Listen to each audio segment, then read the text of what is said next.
friend. We're on the move and on the go. We're on the road again. Tonight in Newfoundland, lighting up memories of a childhood home. It looks okay from here.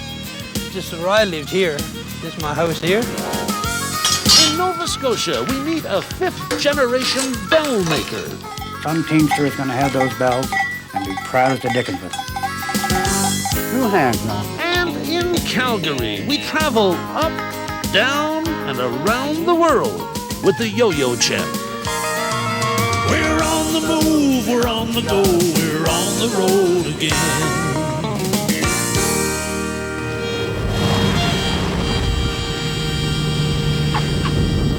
Hello again, everybody. I'm Wayne Rostad, and welcome to our show.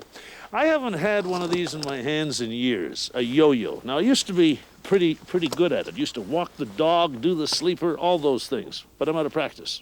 Our first guest tonight isn't out of practice, though, and he is very good. In fact, he is probably the best yo-yo player in the country. Do you want to be a champion? A chance to see the world, win free trips, cash prizes. Just look at that. And learn to play a cheerio. Haven't changed much.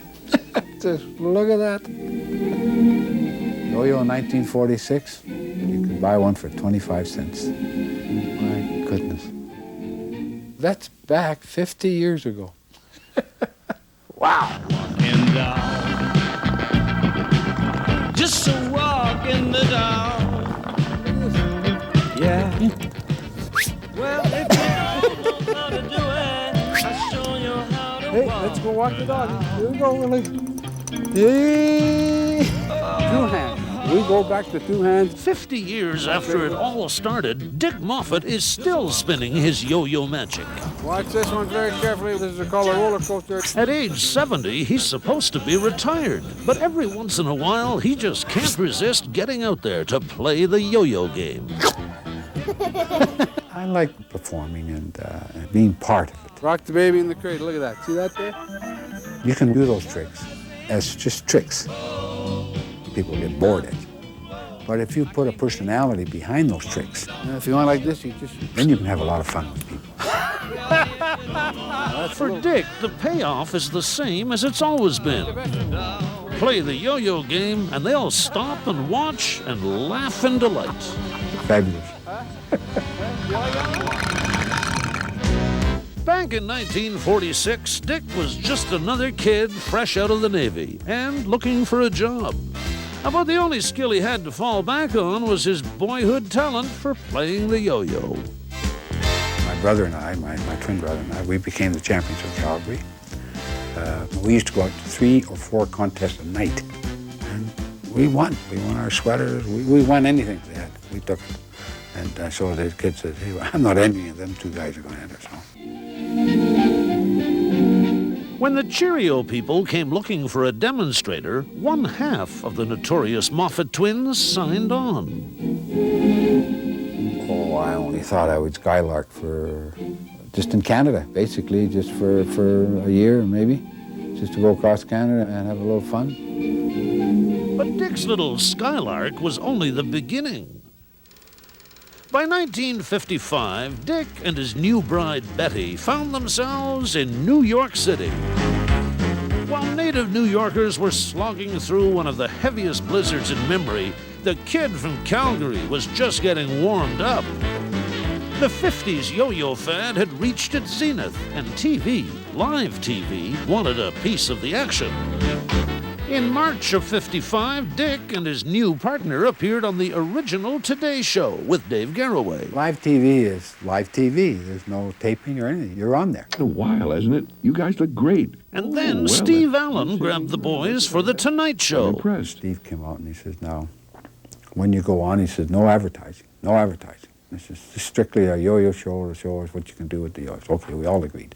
So we get all out there and we threw our jackets off and here's all the advertising of the companies and we're playing and Steve just went crazy. But if there was one TV experience Dick wasn't looking forward to, it was this one. Well, we had to dress up. The only way he would have us is that we had to be made up like clowns. And we spent 1 hour right on this TV show.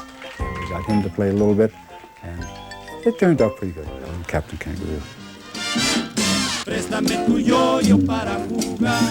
Live TV in the Big Apple was just a taste of what was to come. Over the next 30 years, the yo-yo game would take Dick and Betty to more than 35 countries. From Venezuela to Japan. From Niagara Falls to Victoria Falls. From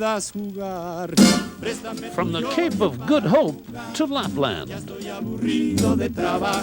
Every 9 months or so, the Moffats would pack their bags and take off to yet another exotic address halfway around the globe.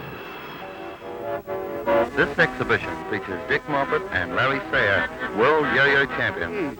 From Oslo to Adelaide, Dick helped fan the flames of the worldwide yo-yo craze. I enjoy being with the kids. My life is with kids. How about you kids out there? Have you seen some of these? How about a trick like this? This is what we have to do in Canada for our yo-yo competition. Yo-yo became quite a fad in Australia in 1964. Comes right back up again. Did you have to do that for yours? No. In the United States, we just had to do Betty Grable around the corner. We basically sold just over the million mark. At that time, the population of Australia was only around 12 million people. So. You're kidding me, Larry. Yo-yo has come back more than any other toy in the market. I think the closest thing that ever came to that would be the hula hoop. But the yo-yo is number one. Number one. 1, 2, 3. Hit him. Hey, just like that. Let's keep it going. Now back in his hometown, the champ is passing on the yo-yo game to a brand new generation of Dick Moffat wannabes. Very good. Can you do Spank the Baby? That easy one? Spank the Baby You know, was the first one that I ever learned. Oh, is that right? I'm supposed to be retired, but a toy shop here in Calgary found out who I was, and they said, well, we've been looking for you because you're a legend here in Calgary. And I said, oh, that's nice, and that's great, you know. So I said, then they asked me to put a show on, so I said, well, okay, I know a few tricks. Let's go right for the haircut. Here we go.